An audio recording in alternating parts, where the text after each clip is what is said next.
ਅੱਜ ਦੀ ਡੇਟ ਤੱਕ ਈਰਾਨ ਤੇ ਇਜ਼ਰਾਈਲ ਦਾ ਜਿਹੜਾ ਯੁੱਧ ਆ ਉਹ ਇੱਕ ਵੱਡੇ ਸਕੇਲ ਤੱਕ ਪਹੁੰਚ ਚੁੱਕਿਆ। ਇਜ਼ਰਾਈਲ ਅਤੇ ਯੂਐਸ ਦੀ ਮਿਲਟਰੀ ਨੇ ਈਰਾਨ ਦੇ ਕਈ ਇਹੋ ਜਿਹੇ ਥਾਵਾਂ ਤੇ ਹਮਲੇ ਕੀਤੇ ਆ ਜਿਹਦੇ ਵਿੱਚ ਸਾਹਮਣੇ ਆਇਆ ਤਹਿਰਾਨ ਤੇ ਬੇਰੂਟ। ਤੇ ਈਰਾਨ ਵੀ ਘੱਟ ਨਹੀਂ, ਈਰਾਨ ਨੇ ਉਹਨਾਂ ਮਿਜ਼ਾਈਲਸ ਦਾ ਡਰੋਨ ਦੇ ਨਾਲ ਜਵਾਬ ਦਿੱਤਾ। ਇਜ਼ਰਾਈਲ ਅਤੇ ਯੂਐਸ ਦੇ ਜੋ ਬੇਸ ਹੈ ਉਹਨਾਂ ਨੂੰ ਨਿਸ਼ਾਨਾ ਬਣਾਇਆ। ਇਸ ਯੁੱਧ ਕਰਕੇ ਕੈਜੂਅਲਟੀਜ਼ ਜਿਹੜੀਆਂ ਉਹ ਵੱਧ ਰਹੇ ਨੇ। ਈਰਾਨ ਵਿੱਚ ਹੁਣ ਤੱਕ 100 ਤੋਂ ਵੀ ਵੱਧ ਲੋਕ ਹੈ ਜਿਹੜੇ ਉਹ ਮਾਰੇ ਗਏ ਆ। ਲੈਬਨਾਨ ਤੇ ਇਜ਼ਰਾਈਲ ਦੇ ਵਿੱਚ ਵੀ ਲੋਕਾਂ ਦਾ ਜਿਹੜਾ ਜਾਨੀ ਨੁਕਸਾਨ ਹੋਣ ਰਿਹਾ। ਨੇਤਨਯਾਹੂ ਨੇ ਕਿਹਾ ਕਿ ਜਿਹੜਾ ਇਹ ਯੁੱਧ ਹੈ ਇਹ ਲੰਬਾ ਚੱਲ ਸਕਦਾ। ਹੈਜ਼ਬੁੱਲਾ ਯਾਨੀ ਕਿ ਲੈਬਨਾਨ ਵੀ ਇਸ ਯੁੱਧ ਦੇ ਵਿੱਚ ਪੂਰਾ ਐਕਟਿਵ ਆ। ਸਟੇਟ ਆਫ ਹਾਰਮਜ਼ ਤੇ ਸ਼ਿਪਿੰਗ ਡਿਸਟਰਪਸ਼ਨ ਹੋਈ ਹੈ ਜਿਹਦੇ ਕਰਕੇ ਦੁਨੀਆ ਭਰ ਦੇ ਵਿੱਚ ਜਿਹੜਾ ਤੇਲ ਦਾ ਜੋ ਐਕਸਪੋਰਟ ਹੋ ਰਿਹਾ ਸੀ ਉਹਦੇ ਵਿੱਚ ਕਾਫੀ ਵੱਡੀਆਂ ਰੁਕਾਵਟਾਂ ਆਉਣ ਲੱਗ ਪਈਆਂ। ਗਲਫ ਸਟੇਟ ਇਸ ਯੁੱਧ ਤੇ ਆਪਣੀ ਚਿੰਤਾ ਪ੍ਰਗਟਾ ਰਹੀ ਹੈ। ਇਹੀ ਨਹੀਂ, ਇਸ ਕਨਫਲਿਕਟ ਦੇ ਦੌਰਾਨ ਜਿੱਥੇ ਆਰਮੀ ਦੀਆਂ ਜੰਗਾਂ ਚੱਲਣ ਰਹੀਆਂ ਉੱਥੇ ਤੁਹਾਨੂੰ ਸਾਈਬਰ ਅਟੈਕਸ ਵੀ ਜਿਹੜੇ ਆ ਈਰਾਨ ਦੇ ਵਿੱਚ ਦੇਖਣ ਨੂੰ ਮਿਲ ਜਾਣੇ ਆ। ਪੂਰੇ ਮਿਡਲ ਈਸਟ ਦੇ ਵਿੱਚ ਜਿਹੜੀ ਟੈਂਸ਼ਨ ਐਸਕੇਲੇਟ ਹੋਈ ਪਈ ਹੈ ਕਿਉਂਕਿ ਇਹ ਯੁੱਧ ਸਿਰਫ ਦੋ ਮੁਲਕਾਂ ਦੀ ਲੜਾਈ ਨਹੀਂ,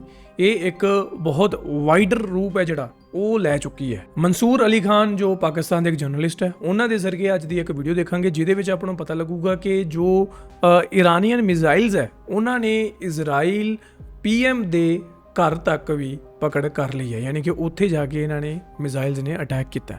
ਸੋ ਪੀਐਮ ਆਫਿਸ ਤੇ, ਠੀਕ ਹੈ। ਸੋ 3 US ਫਾਈਟਰ ਜੈਟਸ ਉਹ ਵੀ ਡਿਸਟਰੋਏ ਕੀਤੇ ਹੈ ਤੇ ਅमेरिका ਦਾ ਬਿਗ ਇੱਕ ਕਨਫੈਸ਼ਨ ਵੀ ਆਇਆ है। वो की है, let's watch this video out. आओ देखिए। सबसे पहले मैं जो मौजूदा सिक्योरिटी सूरत हाल है उसके बारे में आपको आगाह करता हूं, उसके बाद ये जो एक्सक्लूसिव खबर है इसकी डिटेल्स अभी थोड़ी देर में आपसे शेयर करूंगा। सबसे पहले तो जनाब पिछले वीलॉग में हमने आपको बताया था कि जनाब अमेरिका का लड़ाका तैयारा जो है वो गिरा। उसकी फुटेज आप स्क्रीन के ऊपर भी देख सकते हैं कि वो किस तरह जो है वो गिरा और उसकी वजह से जो है पूरी दुनिया के अंदर एक कोहराम मच गया कि अमेरिकी जहाज जो है वो गिरना शुरू हो गए। बाद में ये पता लगा सिर्फ एक जहाज नहीं है बल्कि 3 जहाज हैं, 3 अमेरिकी लड़ाका तैयारे जो है वो गिरे हैं। और उसके बारे में अब सेंटकॉम ने इस बात की तस्दीक कर दी है कि कुवैत के फिजाई दिफाई निजाम ने गलती से अमेरिकी फजाइया के 3 F-15E स्ट्राइकर ईगल तैयारों को जो है वो निशाना बनाया है। अब मतलब ये जो है वो उनके अपने निजाम, वो कह रहे हैं हमारा ही दिफाई निजाम जो है उसी ने इन जहाज़ों को जो है वो टारगेट कर दिया और उसकी वजह से ये जहाज जो है वो क्रैश हुए हैं या वो तबाह हुए हैं। अब ये मतलब वो ये कह रहे हैं ये फ्रेंडली फायर है। अब ये जो फी जहाज है इसकी मालियत $90 मिलियन है। 90 से तकरीबन $95 मिलियन डिपेंड करता है मॉडल कौन सा है, तो 90 से $95 मिलियन का एक जहाज है। तो ये तकरीबन $270 मिलियन का झटका लगा है अमेरिका को इस छोटी सी गलती की वजह से। अब ये गलती किसकी थी ये तो नहीं पता, लेकिन ये बताया गया है कि ये जो इसके अंदर पायलट सवार थे, 6 पायलट इसके अंदर गलती सी ਜਾਂ ਫਿਰ ਉਹ ਇਹ ਸਹਿ ਨਹੀਂ ਸਕਦੇ कि ਉਹਨਾਂ ਨੇ तबाह करते। टोटल सवार थे वो सब के सब जो है वो इजेक्ट हो गए थे और वो बाहिफाजत जो है वो लैंड करने में कामयाब हो गए थे। कुवैत ने इस वाक़े को भी तस्लीम कर लिया है और इस जारी ऑपरेशन के दौरान कुवैती दिफाई अफवाज के ताउन और कोशिशों पर जो है वो शुक्रिया अदा किया गया है सेंटकॉम की जानिब से। सेंटकॉम ने मजीद कहा है कि वाक़े की वजूहात की तहकीकात जारी और जैसी मजीद मालूमात दस्तियाब होंगी उन्हें जारी कर दिया जाएगा। दूसरा जनाब ये तो वो क्लेम है जो सेंटकॉम ने किया है कि जनाब कुवैत के दिफाई निजाम ने गलती से इन 3 जहाज़ों को जो है टारगेट किया। वहाँ पर ईरान के सरकारी मीडिया का यह कहना है कि मुल्की हदूद की खिलाफ वर्जी के ऊपर जो है वो F-15 लड़ाका तैयारा जो है ईरानी फिजाई दिफा उन्होंने मार गिराया है। वो ये क्लेम कर रहे हैं कि ये जहाज एक्चुअली हमने मार गिराया है। अमेरिकी लड़ाका तैयारा जो है उन्होंने कहा मारा हमने था, गिरा कुवैत में जाके है वो। और ईरानी फौज का कहना है कि कुवैत में अमेरिका की अली अल सलीम बेस को जो है वो निशाना बनाया गया है। रूसी मीडिया ने भी कुवैत में अमेरिकी लड़ाका तैयारे F-15 गिरकर तबाह होने का बताया था। तैयारे का पायलट इजेक्ट करने में कामयाब हो गया। सोशल मीडिया के ऊपर जो वायरल वीडियो है उसके अंदर शोले भड़कते हुए जो है वो देखे जा सकते हैं और पायलट को पैराशूट के जरिए जो है वो गिरते हुए भी देखा जा सकता है। दूसरी जानिब अमेरिकी वजीर दिफा पीट हेग्सेथ ने पेंटागन में जो है बड़ी आज एक तफसीली प्रेस कॉन्फ्रेंस की है। उन्होंने कहा जी 2 रोज कबल सदर ट्रंप के हुक्म के ऊपर ऑपरेशन एपिक फ्यूरी का जो है वो आगाज किया गया। बेसिकली जो ऑपरेशन ईरान के खिलाफ किया जा रहा है इसे ये ऑपरेशन एपिक फ्यूरी कह रहे हैं। ईरान ने उन्होंने कहा 47 बरस से अमेरिका के खिलाफ एकतरफा जंग जो है वो जारी की हुई थी। बेरूत, इराक और अफगानिस्तान में अमेरिकी एहलकारों पर रॉकेट हमले किए। आप अमेरिकियों को निशाना बनाएंगे तो हम तुम्हें ढूंढ कर कत्ल करेंगे, ये कहना था अमेरिकी वजीर दिफा का। उन्होंने कहा ईरान के खिलाफ जंग में जानी नुकसान उठाना पड़ सकता है, ईरान को जौहरी हथियारों के असूल से रोकना है, हमारा मिशन ईरान के मिसाइल प्रोग्राम और नेवी को तबाह करना है। अमेरिका फर्स्ट पॉलिसी के तहत जल्द ये जंग खत्म करेंगे। ये इराक जंग की तरह ना खत्म होने वाली जंग नहीं है, ये रातों रात नहीं होगा। बहुत वसी मैदान जंग का जो है वो सच चुका है, ताहम जंग में फतह के लिए किसी भी ऑपरेशन को रद्द नहीं किया जा सकता। ईरान की सरजमीन पर अमेरिकी अफवाज मौजूद नहीं है। ईरान ने टेक्निकल ऑपरेशन सेंटर को निशाना बनाया है जिसमें हमें जानी नुकसान उठाना पड़ा। Joint chief of staff general Dan Caine ने कहा कि खित्ते में मजीद अमेरिकी अफवाज की तैनाती का सिलसिला जारी है, हमें मजीद जानी नुकसान के लिए तैयार रहना होगा।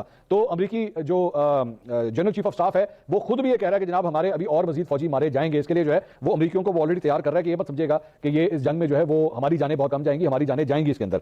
और उन्होंने कहा कि ये कोई एक रात का ऑपरेशन नहीं है। अमेरिकी अफवाज ने सैकड़ों ईरानी मिसाइलों को और ड्रोन को तबाह किया है। स्पेस एंड साइबर ऑपरेशन में कम्युनिकेशन नेटवर्क को भी निशाना बनाया गया है। ईरान पर हमले में 100 से ज्यादा लड़ाका तैयारों ने जो है वो हिस्सा लिया है। उन्होंने कहा ये ऑपरेशन अमेरिका की जंगी तैयारी और फौजी ताकत का भरपूर यार एक मिनट ना मैंने एक चीज़ एक्सप्लेन करो कि ये जड़ा रीज़न सिर्फ यही है कि ईरान के ਕਹਿੰਦੇ ਵੀ ਨਿਊਕਲੀਅਰ ਪਾਵਰ ਬਣ ਰਿਹਾ ਸੀ, ਇਸ ਕਰਕੇ ਅਮਰੀਕਾ ਨੇ ਵਿੱਚ ਦਖਲਅੰਦਾਜ਼ੀ ਕੀਤੀ ਤੇ ਨਾਲ ਇਜ਼ਰਾਈਲ ਦੇ ਮਿਲ ਕੇ ਉਹਨਾਂ ਨੇ ਜਿਹੜਾ ਅਟੈਕ ਕੀਤਾ ਇਰਾਨ ਦੇ ਉੱਤੇ।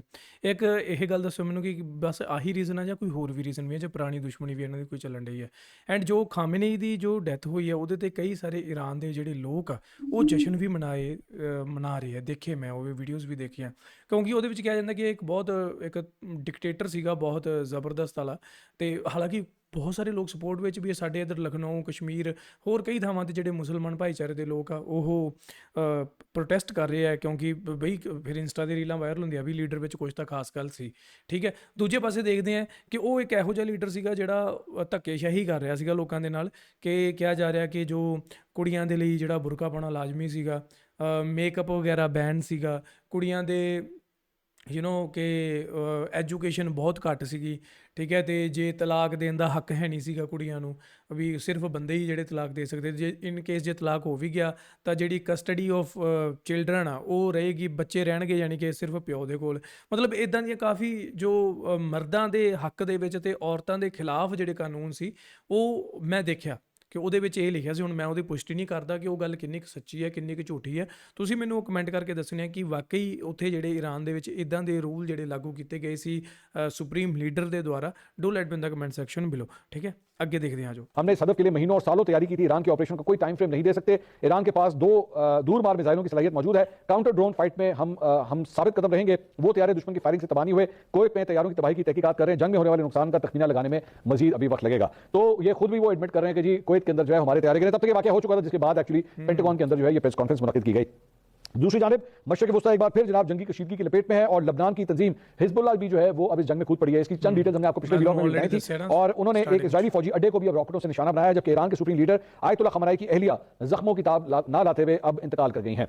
इससे ये एक ही घर से मतलब अफसोसनाक खबर। इससे पहले सुप्रीम लीडर आयतुल्लाह खमनाई को शहीद किया गया था। अब उनकी अहलिया के हवाले से बताया गया है कि वो भी अब दुनिया में नहीं रही। ईरानी सरकारी मीडिया ने तस्दीक की है कि मंसूरा खुजुस्ता शौहर की शहादत के बाद से जख्मी थी। आज उन जख्मों के बायस जो है उनका इंतकाल हो चुका है। इस बात की तस्दीक की है कि हमलों में सुप्रीम लीडर के खानदान के दीगर अफराद को भी चोटें पहुंची हैं, जिनमें उनकी बेटी, दमाद और नवासी जो है वो शामिल है। इसके अलावा ईरान के इजराइल समेत खलीजी ममालिक के मुख्तलिफ अमरीकी अड्डों पर ड्रोन और मिसाइल हमले जो है वो जारी हैं।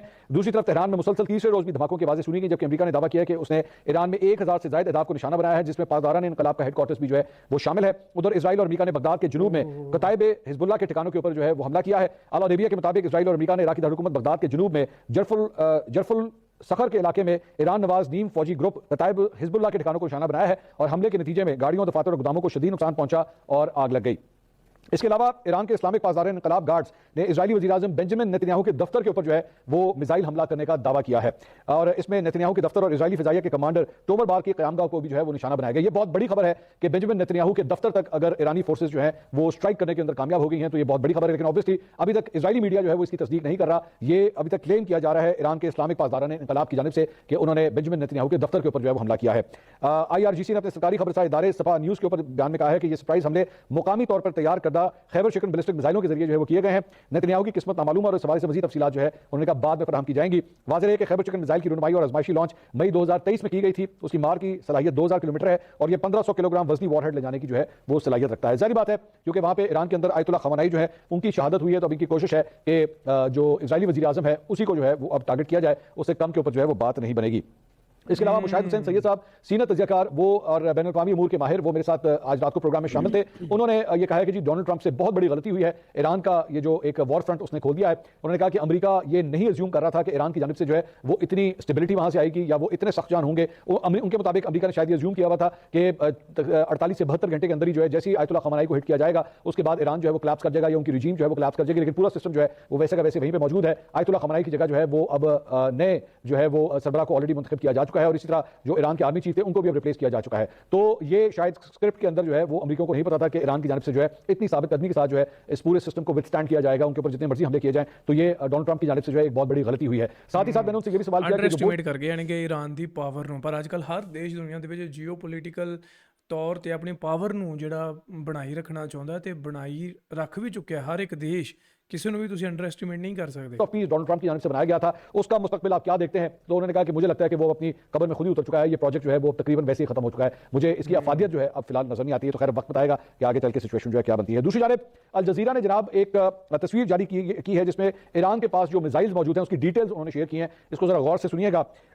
इस डिटेल्स के मुताबिक शहाब 1 और फतह 1110 की रेंज जो है वो उन्होंने बताई है कि जनाब 300 किलोमीटर है, राद 500, शहाब 2 और फतह 313 की रेंज जो है वो उनके पास है, उसकी रेंज जो है वो 500 किलोमीटर बताई जा रही है। कुद्स 1, या अली और जुल्फिकार की रेंज जो है वो 700 किलोमीटर इस मिसाइल की बताई जा रही है। कयाम 1 की रेंज जो है वो 800 किलोमीटर बताई जा रही है। कदर 380 की रेंज जो है 1000 किलोमीटर बताई जा रही है। शहाब 3 की रेंज 1300 किलोमीटर बताई जा रही है। खैबर शिकर की रेंज जो है वो 1450 बताई जा रही है। ये वही मिसाइल है जिसके बारे में अभी थोड़ी देर पहले मैं आपको बता रहा था कि बेंजामिन नेतन्याहू के दफ्तर के ऊपर ईरानी फोर्सेस जो है वो क्लेम कर रहे हैं कि हमने इस मिसाइल का इस्तेमाल किया था, जिसकी रेंज जो है वो 1450 किलोमीटर बताई जा रही है। इमाद ये भी एक मिसाइल का नाम है, उसकी रेंज 1700 किलोमीटर बताई जा रही है। खुराम शहर गदर सीजी की रेंज जो है वो 2000 किलोमीटर बताई जा रही है, और जबकि सुमर की रेंज जो है वो 2500 किलोमीटर। ये मुख्तलिफ मिसाइलों के नाम थे जो मैंने आपके सामने बताए, और इनकी मुख्तलिफ रेंजेस हैं। ये ईरान का वो मिसाइल का आर्सनल है जिसकी डिटेल्स मैं आपको बता रहा था। इसके अलावा अल जजीरा ने एक और ग्राफ भी जारी किया है जिसके मुताबिक अमेरिका, इजराइल और ईरान के दरमियान जंग के नतीजे में 12 ममालिक में हलाकतें और जख्मियों की तादाद जो है वो बताई गई है कि कितने अफराद मुख्तलिफ शहर पूरा वैस्ट यानी कि ਇਹਦੇ ਨਾਲ ਪ੍ਰਭਾਵਿਤ ਹੋਇਆ, सिर्फ 2 ਕੰਟਰੀ नहीं, मतलब ਇਹੋ ਜਿਹਾ ਦੁਬਈ ਵੀ ਦੇਖੋ ਪ੍ਰਭਾਵਿਤ ਹੋ ਗਿਆ ਇਹਦੇ ਕਰਕੇ। के अंदर जो है वो हलाक हुए हैं या जख्मी हुए हैं। ईरानी हमले में इजराइल में 10 अफराद अब तक हलाक हो चुके हैं। कुवैत में 1,32 जख्मी, बहरीन में 1,04 जख्मी, मुत्तहिदा अरब अमारात में 3,58 ईरान ਦੇ ਵਿੱਚ 555 किल्ड हो चुके हैं। मैं स्टार्टिंग ਦੇ ਵਿੱਚ ਸ਼ਾਇਦ ਗਲਤ ਇਨਫੋਰਮੇਸ਼ਨ ਦੇਤੀ ਤੁਹਾਨੂੰ, मैं 100 ਦੇ ਕਰੀਬ ਹੀ ਕਿਹਾ ਸੀਗਾ। जख्मी। कतर में 16 अफराद जख्मी हुए, ओमान में 5 अफराद जख्मी हुए, जबकि 3 अमरीकी सर्विस मेंबर्स हलाक और 5 जख्मी हुए। इसके अलावा ईरान ने सऊदी अरब, कब्रस और उर्दन के ऊपर भी जो है हमला किया। इसी ग्राफ में इजराइल और अमेरिका की जानिब से किए गए हमलों के नतीजों में ईरान में हलाक होने वालों की तादाद अब 555 बताई जा रही है। लबनान में 13 अफराद हलाक और 149 जो है वो जख्मी हुए, जबकि इराक में 2 अफराद हलाक हुए हैं। तो अमेरिका की जानिब से आम शहरियों को जिस तरह निशाना बनाया जा रहा है, जबकि वो रिजीम के जो उहदेदार हैं उनको तो निशाना बना ही रहे हैं, आम शहरी की भी जो है उसकी वजह से हलाक या जख्मी हो रहे हैं। इसके अलावा अमेरिकी अखबार वॉशिंगटन पोस्ट की जानिब से जो है एक हालिया रिपोर्ट में दावा किया गया कि अमेरिका ने ईरान पर हमला करने से कबल इजराइल और सऊदी अरब के साथ मुशावरत की थी, और यह कार्रवाई मुबैना तौर पर हफ्तों पर मुहित लॉबिंग के बाद अमल में आई। तहम अमेरिका में मौजूद सऊदी सफारतखाने ने इस रिपोर्ट को मुकम्मल तौर पर मुस्तरद करते हुए इसे गुमराहकुन और गलत करार दिया है कि सऊदी अरब को इसके बारे में कोई इन्फॉर्मेशन था या वो थी या वो इस मामले के अंदर जो पूरी तरह ऑन बोर्ड था। वॉशिंगटन पोस्ट की रिपोर्ट के मुताबिक सदर डोनाल्ड ट्रंप ने ईरान के खिलाफ हमलों का फैसला ऐसे वक्त में किया जब इजराइल और सऊदी अरब की जानिब से अमेरिकी इंतजामिया के साथ राब्ते जो है वो जारी थे। अखबार ने अपनी रिपोर्ट में नाम जाहिर न करने वाले 4 बाखबर जराये का हवाला देते हुए दावा किया कि ममालिक की जानिब से ईरान के खिलाफ सख्त मौक़िफ़ इख्तियार करने पर जोर दिया गया। रिपोर्ट में यह तासुर दिया गया कि खित्ते के सूरत हाल इत्तेहादियों की तशवीश के तनाजुर में अमेरिका ने कार्रवाई का फैसला किया। वाशिंगटन में सऊदी सफारतखाने के तर्जुमान फाहद नाजिर ने समाजी राब्ते की वेबसाइट पर जारी बयान में इन दावों की जो है वो वाज़ेह तर्दीद की। उन्होंने कहा कि सऊदी अरब ने हमेशा ईरान के साथ काबिल एतमाद मुआहदे तक पहुंचने के लिए सफारती कोशिशों की हिमायत की है। ट्रंप इंतजामिया के साथ अपनी किसी भी बातचीत में हमने कभी भी सदर पर मुख्तलिफ पॉलिसी इख्तियार करने के लिए लॉबिंग नहीं की है। तो सऊदी अरब ने भी जो है वो अमेरिकी अखबार की इस रिपोर्ट को टोटली रद्द कर दिया। दूसरी जानिब ईरान के जो तर्जुमान है वो आज CNN के ऊपर मौजूद है, मैंने उनका एक इंटरव्यू देखा, उसके अंदर वो ये फरमा रहे थे, उनसे एक्चुअली सवाल किया गया कि जो सऊदी अरब के अंदर एक ऑयल रिफाइनरी है उसके ऊपर आखिर ईरान ने क्यों हमला किया है। आप सऊदी अरब की, मतलब जारी बात है ऑयल रिफाइनरी जो है वो बड़ी इंपॉर्टेंट इंस्टॉलेशन है सऊदी अरब की, तो उनके ऊपर आपने हमला क्यों किया है। तो जो ईरानी तर्जुमान थे उन्होंने इसको रद्द किया। उन्होंने कहा जी हम बिल्कुल नहीं जानते कि इस ऑयल रिफाइनरी के ऊपर किसने हमला किया, हमारी तरफ से जो है वो ये हमला नहीं किया गया है। तो ईरान ने सऊदी अरब के ऊपर होने वाले हमले से जो है ऐलान ला ताल्लुकी किया है। साथ ही साथ उन्होंने ये भी कहा कि सऊदी जो है या उनके साथ हमारी जो बातचीत होती रही है वो हमारे भाइयों की तरह है और हम उनके साथ जो है तमाम तर कम्युनिकेशन जो है हमारी चलती रही है, हमें उनकी बातों के ऊपर पूरी तरह एतबार है। सो मुझे नहीं पता कि ये डिलिबरेट एक कोशिश है सऊदी अरब और ईरान को आमने सामने लाके करने की, लेकिन दोनों जानिब से जो है इस मामले की तरदीद की गई है और उन्होंने कहा कि जी हमारे आपस के जो ताल्लुकात हैं वो बिल्कुल दुरुस्त हैं। अच्छा, ਇਹਦੇ 'ਚ ਉਹ ਵੀ ਹੈ ਵੀ ਜੇ ਸਾਊਦੀ ਤੇ ਕੋਈ ਵਿਪਤਾ ਆਉਂਦੀ ਹੈ ਤਾਂ ਬਈ ਪਾਕਿਸਤਾਨ ਨੂੰ ਨਾਲ ਖੜਨਾ ਹੀ ਪੈਣਾ, ਠੀਕ ਹੈ। ਤੇ ਚਲੋ ਬਾਰ ਇੱਥੇ ਕਲੀਅਰ ਹੋ ਗਿਆ ਕਿ ਇਹਨਾਂ ਨੇ ਉਹ ਜਿਹੜੀ ਗੱਲਬਾਤ ਕਹੀ ਕਿ ਆਇਲ ਰਿਫਾਈਨਰੀ ਤੇ ਜਿਹੜਾ ਹਮਲਾ ਈਰਾਨ ਦੇ ਵੱਲੋਂ ਨਹੀਂ ਕੀਤਾ ਗਿਆ, ਉਹ ਹੋ ਸਕਦਾ ਕਿ ਕੁਝ ਹੋਰ ਹਿਸਾਬ ਕਿਤਾਬ ਹੋਵੇ ਉਹਦੇ 'ਚ, ਹੁਣ ਕੁਝ ਨਹੀਂ ਕਿਹਾ ਜਾ ਸਕਦਾ। ਮੈਂ ਤੁਹਾਨੂੰ ਅਕਸਰ ਆਪਣੇ ਚੈਨਲ ਤੇ ਇਹੀ ਗੱਲ ਕਹਿੰਦਾ ਰਹਿਣਾ ਕਿ ਜੰਗ ਦਾ ਬਈ ਨੁਕਸਾਨ ਹੀ ਹੈ, ਜੰਗ ਦਾ ਫਾਇਦਾ ਕੁਝ ਨਹੀਂ ਹੈ। ਆਮ ਲੋਕਾਂ ਦਾ ਤਾਂ ਖਾਸ ਕਰਕੇ ਨੁਕਸਾਨ ਹੀ ਹੈ, ਚਾਹੇ ਉਹ ਜਾਨੀ ਨੁਕਸਾਨ ਹੈ ਚਾਹੇ ਉਹ ਮਾਲੀ ਨੁਕਸਾਨ ਹੈ। ईरान ਦੇ ਵਿੱਚ ਇੰਨੀਆਂ ਮੌਤਾਂ ਹੋ ਗਈਆਂ, ਬਾਕੀ ਦੇਸ਼ਾਂ ਦੇ ਵਿੱਚ ਇੰਨੀਆਂ ਮੌਤਾਂ ਹੋ ਰਹੀਆਂ, ਇਹਨਾਂ ਦਾ ਜ਼ਿੰਮੇਵਾਰ ਕੌਣ ਹੈ? ਜਿਹੜੇ ਆਮ ਲੋਕ ਮਰ ਰਹੇ ਆ। ਉਹਨਾਂ ਆਮ ਲੋਕਾਂ ਦਾ ਕੀ ਕਸੂਰ ਸੀ? ਮੈਂ ਕੱਲ੍ਹ ਵਾਲੀ ਵੀਡੀਓ ਵਿੱਚ ਵੀ ਗੱਲ ਕੀਤੀ ਸੀ ਕਿ ਜਦੋਂ ਆਮ ਲੋਕ ਮਰਦੇ ਆ, ਜਿਹੜੇ ਆਮ ਬੱਚੇ ਉੱਥੇ ਮਰ ਜਾਂਦੇ ਆ, ਤਾਂ ਉਹਨਾਂ ਦੇ ਘਰਾਂ ਦੇ ਵਿੱਚ ਟੈਰਰਿਸਟ ਹੀ ਪੈਦਾ ਹੋਣਗੇ। ਹੋਰ ਤੁਸੀਂ ਕੀ ਉਮੀਦ ਕਰਦੇ ਹੋ ਕਿ ਉੱਥੇ ਬਿਜ਼ਨਸਮੈਨ ਨਿਕਲਣਗੇ? ਦੁਨੀਆ ਦੇ ਵਿੱਚ ਬਸ ਇੱਕ ਦੌੜ ਹੈ ਕਿ ਸਾਡਾ ਦੇਸ਼ ਜਿਹੜਾ ਸਭ ਤੋਂ ਪਾਵਰਫੁਲ ਹੋਵੇ ਤੇ ਅਸੀਂ ਦੁਨੀਆ ਦੇ ਵਿੱਚ ਨੰਬਰ 1 ਤੇ ਹੋਈਏ। ਤੁਹਾਨੂੰ ਸਿੱਧੇ ਸ਼ਬਦਾਂ ਦੇ ਵਿੱਚ ਦੱਸਾਂ, ਜੇ ਅਮਰੀਕਾ ਨੂੰ ਕੋਈ ਦੇਸ਼ ਟੱਕਰ ਦੇ ਸਕਦਾ ਹੈ ਤਾਂ ਮੈਨੂੰ ਇਹੀ ਲੱਗਦਾ ਕਿ ਉਹ ਸਿਰਫ ਤੇ ਸਿਰਫ ਚਾਈਨਾ ਹੈ ਜੋ ਅਮਰੀਕਾ ਨੂੰ ਸਿੱਧਾ ਹਿੱਕ ਜੋੜੀ ਕਰਕੇ ਟੱਕਰ ਦੇ ਸਕਦਾ ਹੈ। ਉਹਦਾ ਰੀਜ਼ਨ ਕੀ ਹੈ ਤੁਸੀਂ ਮੈਨੂੰ ਥੱਲੇ ਕਮੈਂਟ ਕਰਕੇ ਦੱਸ ਦਿਓ। ਮੈਂ ਤੁਹਾਨੂੰ ਅੱਜ ਦੀ ਵੀਡੀਓ ਵਿੱਚ ਡਿਸਕਸ ਨਹੀਂ ਕਰਾਂਗੇ, ਉਹ ਮੈਂ ਤੁਹਾਨੂੰ ਦੱਸੂਗਾ ਕੱਲ ਦੀ ਵੀਡੀਓ 'ਚ। ਜੇ ਤੁਹਾਨੂੰ ਇਹ ਪਤਾ ਹੈ ਕਿ ਮੈਂ ਕਿਉਂ ਇਹ ਗੱਲ ਕੀਤੀ ਹੈ ਤਾਂ do let me in the comment section below. ਬਾਕੀ ਅੱਜ ਦੀ ਵੀਡੀਓ ਦੇ ਬਾਬਤ ਤੁਹਾਨੂੰ ਕੀ ਲੱਗਦਾ ਤੁਸੀਂ ਥੱਲੇ ਕਮੈਂਟ ਕਰਕੇ ਆਪਦੀ ਰਾਏ ਦਾ ਇਜ਼ਹਾਰ ਜ਼ਰੂਰ ਕਰਕੇ ਜਾਇਓ। ਮਿਲਦੇ ਹਾਂ ਨੈਕਸਟ ਵੀਡੀਓ 'ਚ। Till then make sure hit that subscribe.